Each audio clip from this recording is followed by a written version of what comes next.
ঈশ্বরের দাস অত বড় ব্যক্তিকে তিনি বলেন যাও ওনাকে বলো যে 7 বার ডুব মারবে, সুস্থতা হয়ে যাবে। ওইটা দেখেও কিন্তু ওর হৃদয়ের মধ্যে কোনো হলো না, এফেক্ট হলো না।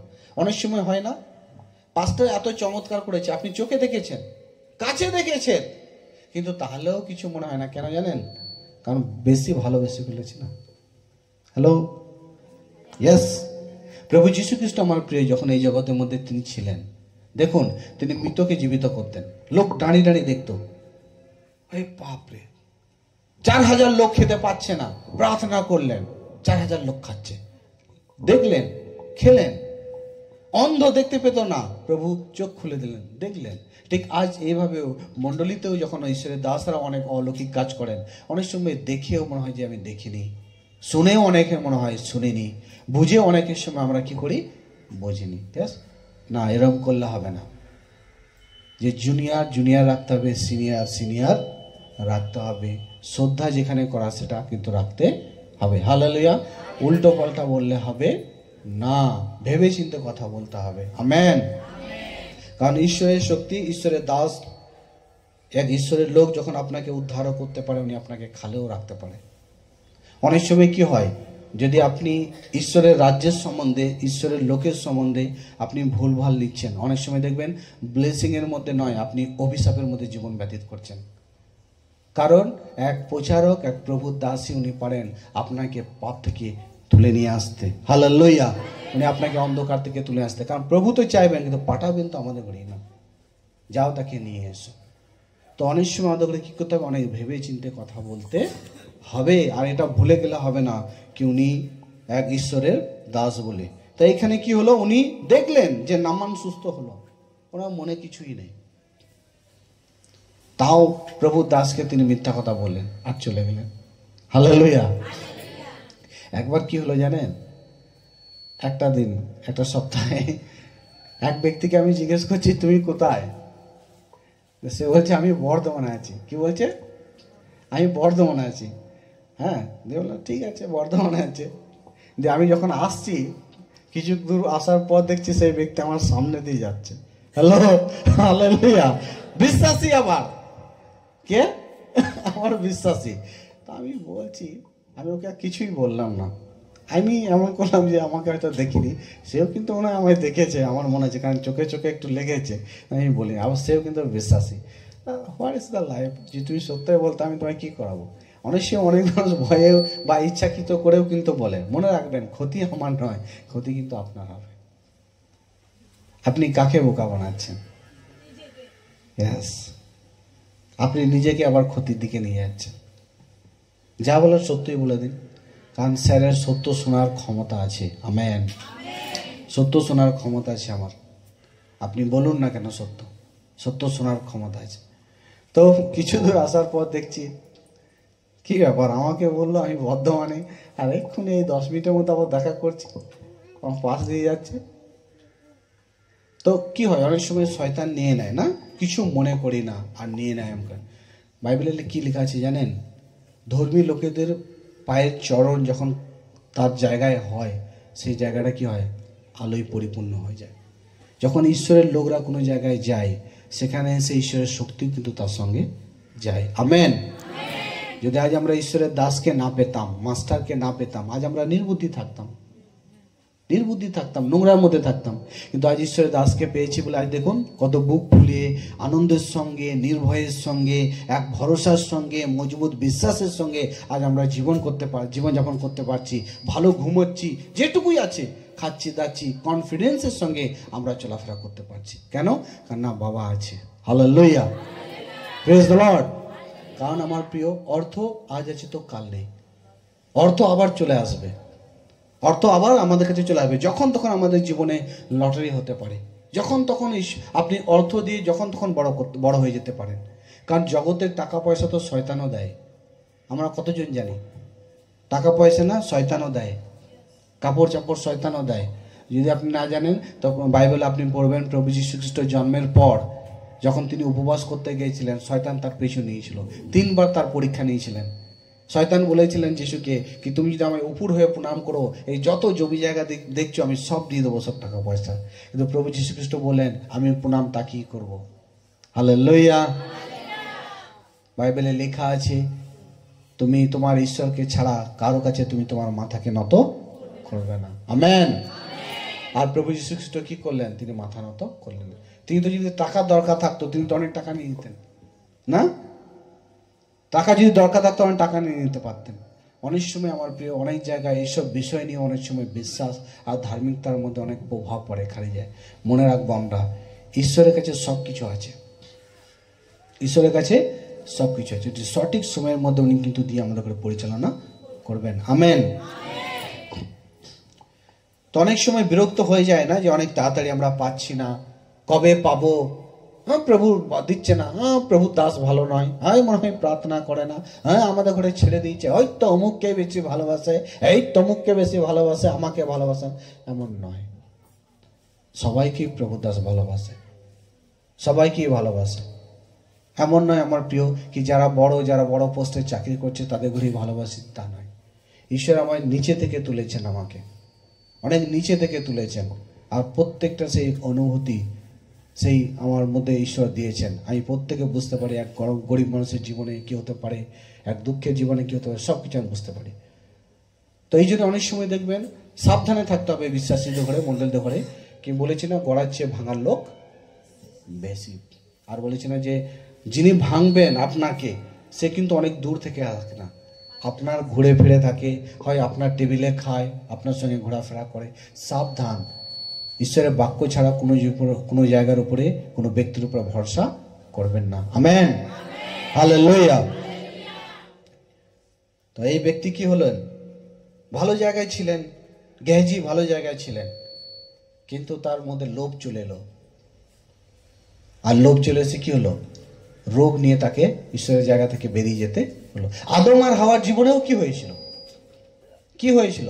ঈশ্বর মানা করেছিলেন তোমরা এটা করবে না, কিন্তু তারা সেটাকে ভুলে গিয়ে তারা সে ফল খেতে গেলেন, আর ঈশ্বরের জায়গা থেকে তাদের করে বেরিয়ে যেতে হলো। হালেলুয়া। আজ আমরা সকলে এই জায়গায় এসে বসেছি কারণ সেই নোংরাকে নোংরা বলেছি বলে। আমেন। অন্ধকার থেকে বেরিয়ে এসছে বলে আজ আমরা ঈশ্বরের নামে, ঈশ্বরের জায়গায়, ঈশ্বরের প্ল্যাটফর্মের মধ্যে আপনি বসতে পেরেছেন, আর আজ আপনি ঈশ্বরের আরাধনা করছেন। কাজ যদি আজ আপনি সেই অন্ধকারের মধ্যেই থাকতেন, সেই স্বভাব নিয়ে থাকতেন, আজ আমরা হয়তো এই ভালো জায়গায় যিশুর নামে একত্রিত হতে পারতাম না, আর তার আরাধনাও কিন্তু করতে পারতাম না। বুঝতে পারছি? হালেলুয়া। বুঝতে হবে, শিখতে হবে, শুনতে হবে, চতুর ও চালাক হতে হবে। চতুর ও চালাক হতে হবে কোন দিক দিয়ে? শিক্ষা দিক দিয়ে, বাইবেল দিক দিয়ে। হালেলুয়া। আমি ওই দিক দিয়ে চতুর চালাক হয়েছি, মাংস রেঁধেছি, পড়োশিকে দেবো না, চতুর চালাক। ভালো তরকারি করে চোখে দেবো না, চতুর চালাক। লাভ আছে? হ্যাঁ, বাসে যাচ্ছি, একজন অসহায় ব্যক্তি পাশে দাঁড়িয়ে আছে, আমি তাকে সিট দেবো না, আমি অনেক চতুর চালাক। হ্যালো, ওই ধরনের নয় আমার প্রিয়। বাইবেল, ঈশ্বরের জ্ঞান দিক দিয়ে আমরা যেন চতুর চালাক হই। বুঝতে পেরেছি? তাহলে ঈশ্বরের রাজ্যকে কোনোভাবে নষ্ট করা যাবে না। যদি ঈশ্বরের রাজ্যকে কোনো ব্যক্তি নষ্ট করে, ঈশ্বরের রাজ্যকে বা ঈশ্বরের রাজ্যের লোককে যদি কেউ নষ্ট করার চেষ্টা করে, তাহলে কিন্তু সে নিজে নষ্ট হয়ে যাবে। বুঝতে পারছি? সে নিজে কিন্তু নষ্ট হয়ে যাবে। একবার পিতর, প্রভুর দাস, শুনুন আমাদিকে, অনেক পুরুষদের ঘরে আপনারা দেখবেন মহিলারা ঠিক ওইভাবে টাক হয়তো আমি দেখিনি, তো এখনো পর্যন্ত আমি পুরুষদের ঘরে দেখেছি যে মাঝখানে টাক হয়ে থাকে। টাক মানে জানেন তো আপনারা, যেখানে চুল থাকে না। হ্যালো, টাক দেখেছেন তো আপনারা? কেউ বলতে চায় না, হয়তো আপনার হাজব্যান্ড হয়তো টাক, এই জন্য হয়তো আপনি বলছেন না, ঠিক আছে বলতে হবে না। বা আপনার বাবা হয়তো টাক, এই জন্য আপনি লজ্জায় বলতে চাইছেন না, ঠিক আছে অসুবিধা, আমি বলছি। তো অনেক পুরুষকে দেখবেন চারিদিকে চুল আর মাঝখানে চুল নেই। এই জন্য বলে অনেক সময় একটা গুদা বাংলায় কথা আছে কি, ছাদের লোক নেই বাম পাড়ে ঠেলাঠালি। Hello, hallelujah, hallelujah. একটু আমরা হাসি, বলছে ছাদের লোক নেই বাম পাড়ে ঠেলাঠালি না, তো ওটাকে বলছে, মানে ডাইরেক্ট বলছে নাকি তুমি টাক। ডাইরেক্ট টাক বলে তো রেগে যাবে, সে তো মারবে। তো ওই বলছে না, পাশে বলছে ছাদের লোক নেই বাম পাড়ে ঠেলাঠালি, তার মানে হচ্ছে মাঝখানে চুল নেই আর চারিদিকে চুলে ভর্তি। তো ঠিক পিতর, ঈশ্বরের দাস, আমরা হেসেছি, এবার শুনি। ঈশ্বরের দাস পিতর যার নাম ছিল, ওনার কিন্তু মাথায় চুল ছিল না, টাক ছিলেন। তো যে রাস্তা দিয়ে ধরুন আমি এখানে বসবাস করছি, তো যতবার আমি বেরোবো এই রাস্তা দিয়ে তো আমায় যেতে হবে। ঠিক পিতরও ঠিক এইভাবে বেরিয়ে যেতেন। তো কিছু গ্রামের ছেলে তাকে প্রত্যেক দিন অপমান করতেন। সবসময় তো মন তো ঠিক থাকে না আমাদের। অনেক সময় দেখবেন কেউ রেগে থাকে, অনেক সময় তো তার হৃদয়ে ভালোবাসায় পূর্ণ থাকে, যে যাই বলুক না কেন কিছু মনে করে না।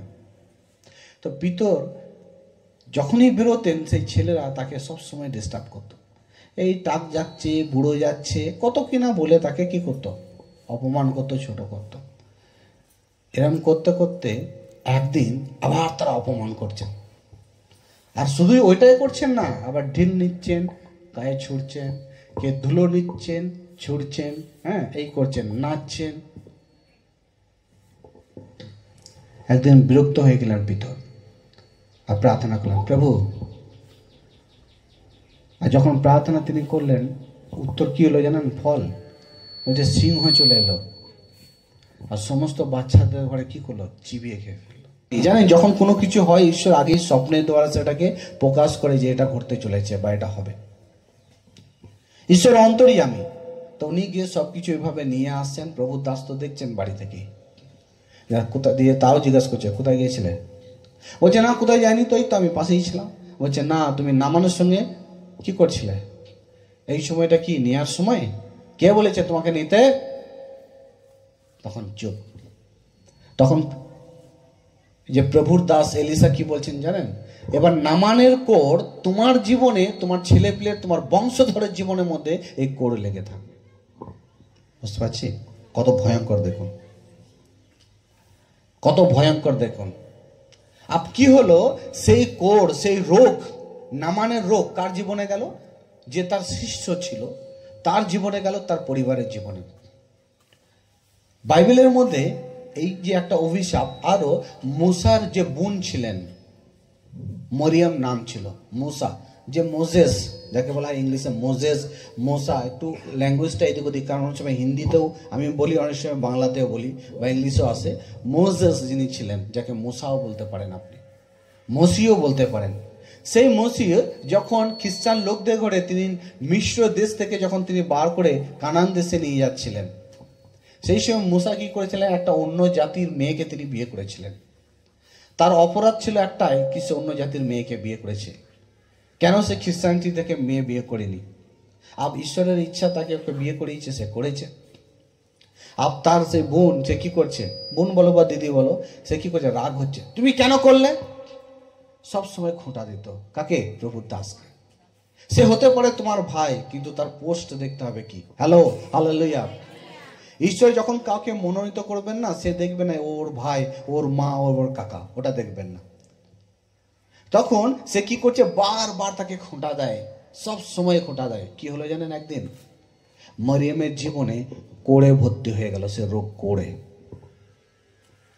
কোড়ে পরিপূর্ণ হয়ে গেল।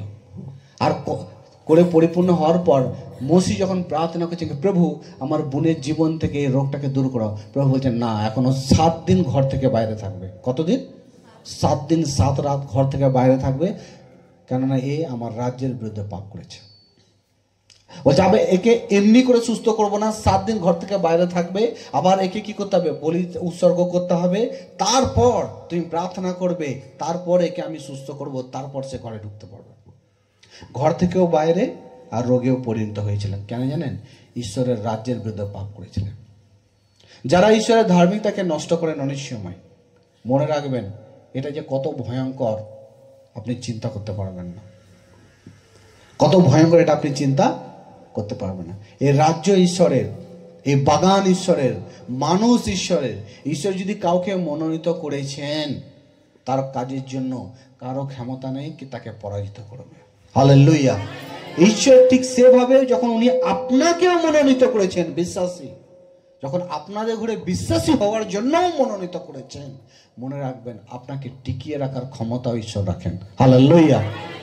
যতই আপনার জীবনে ঝড় আসুক না কেন, ঝাপটা আসুক না কেন, যতই লোক আপনাকে বদনাম করার চেষ্টা করুক না কেন, চেপে দেওয়ার চেষ্টা করুক না কেন, থুতু ফেলার চেষ্টা করুক না, মনে রাখবেন একটা বিষয়। অনেক সময় জানেন তো, আমরা অনেক সময় ইমোশনাল হয়ে যায়, মানে অনেক সময় অল্পতেই আমরা দুঃখী হয়ে যায়। কেন জানেন? অনেক সময় পুরো শিক্ষা আমাদের কাছে থাকে না, তো অল্প শিক্ষা যখন আমাদের কাছে থাকে অনেক সময় আমরা ইমোশনাল হয়ে যায়, মানে দুঃখী হয়ে যায়, কাঁদতে শুরু করে দিই, ভেঙে যায়। আমি আজ আপনাকে বলছি, আজ আপনার আর আমার জীবনের মান সম্মান সর্বপ্রথমে কে রক্ষা করেছেন জানেন? এদেন বাগানে ঈশ্বর। হালেলুয়া। কে পোশাক পরিয়েছিল? ঈশ্বর। হাওয়াকে আদমকে সে উলঙ্গ শরীরে কে পোশাক পরিয়েছিলেন? ঈশ্বর পরিয়েছেন। আজকেও কে পড়াবেন? ঈশ্বর পড়াবেন। হালেলুয়া। ঈশ্বর যখন আপনার মান সম্মানকে তুলে ধরবেন, কারো ক্ষমতা নেই যে আপনার মান সম্মান ধুলের মধ্যে গড়াগড়ি দেবে। চেষ্টা করতে হবে আমার প্রিয়, সবসময় যেন আমরা ঈশ্বরের নামকে উঁচুতে রাখি। কেউ যদি বিশ্বাস করেছে, ওয়াও, তাকে আরো এনকারেজ করো, উৎসাহিত করো, বাহ ভালো করেছো, তুমি সঠিক জায়গায় আছো। সবসময় আমাদের ঘরে কি করা দরকার? ঈশ্বরের রাজ্যের হয়ে কথা বলা দরকার। সবসময় ঈশ্বরের রাজ্যের লোকদের ঘরে প্লাস পয়েন্ট দিকে, পজিটিভ দিকে আমাদের ঘরে নিয়ে যাওয়া দরকার, যে না আরো এটা করো, এটা করো, বাহ খুব ভালো, সুন্দর করেছো। অনেক সময় এরকম হয় না যে কেউ যদি দান দেয়, একজন গিয়ে বলে, এই কেন তুমি দান দাও, এত দিতে আছে?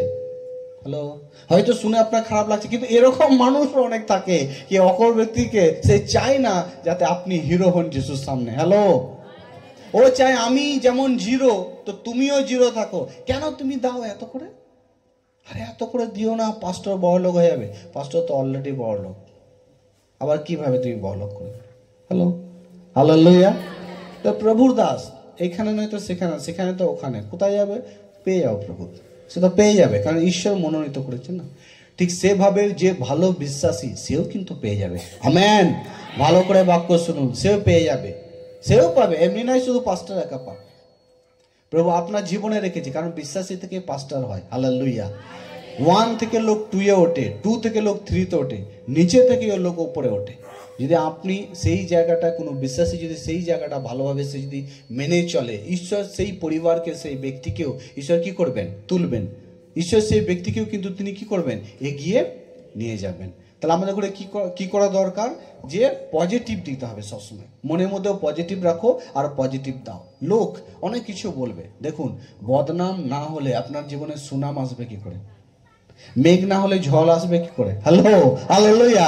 মেঘ আসার প্রয়োজন আছে, জল বৃষ্টির জন্য মেঘ আসার প্রয়োজন আছে, ভালো নামের জন্য বদনামও প্রয়োজন আছে। কারণ বদনাম যদি একটু একটা আপনি না নেবেন, না বুঝবেন, তাহলে আপনি পরে কিন্তু টিকে থাকতে পারবেন না। বুঝতে পারছি? Praise the Lord. তো ছোটা মোটা আয়েগা, ছোট মোটো কিছু আসবে জীবনে, আনে দো, उसको आने दो, वो परमेश्वर बड़ा करेगा। आमेन। ঈশ্বর তোমাকে বড় করবে। হ্যাঁ, যদি আমি আমার জ্ঞানকে প্রকাশ করতাম, আর যদি আমার জ্ঞানকে আমি প্রচার করতাম, আমার শক্তিকে প্রচার করতাম, তাহলে তার কোনো নাম ছিল না। আবার এখানে প্রভু যিশুর বিষয়ে কথা হচ্ছে। হালেলুয়া। যিশুর সম্বন্ধে আমরা শিখছি, যিশুর সম্বন্ধে আজ আমরা কিন্তু জানছি আর বুঝছি, আর আমরা এগিয়ে চলছি। তো এইখানে কি হলো? সে ঈশ্বরের দাসের অধীনে না থাকার কারণে, ঈশ্বরের দাসের কথা না শোনার কারণে, ঈশ্বরের দাসকে টপকে যাওয়ার কারণে তাকে রোগে জর্জরিত হতে হলো। যেমন বাস ভর্তি লোক আছে, যদি ড্রাইভার নেই তাহলে বাস কিন্তু এগোতে পারে না। ঠিক সেভাবে বিশ্বাসীর জীবনে যদি এক প্রচারক নেই, সে বিশ্বাসীও এগোতে পারে না। Hello, hallelujah. কারণ বিশ্বাসীর জীবনে, অন্ধের জীবনে আলো আসা মানে সে তার ড্রাইভার। বিশ্বাসীর জীবনে প্রভুর দাস থাকা মানে হচ্ছে সে আপনাকে এগিয়ে নিয়ে যাবে। হালেলুয়া।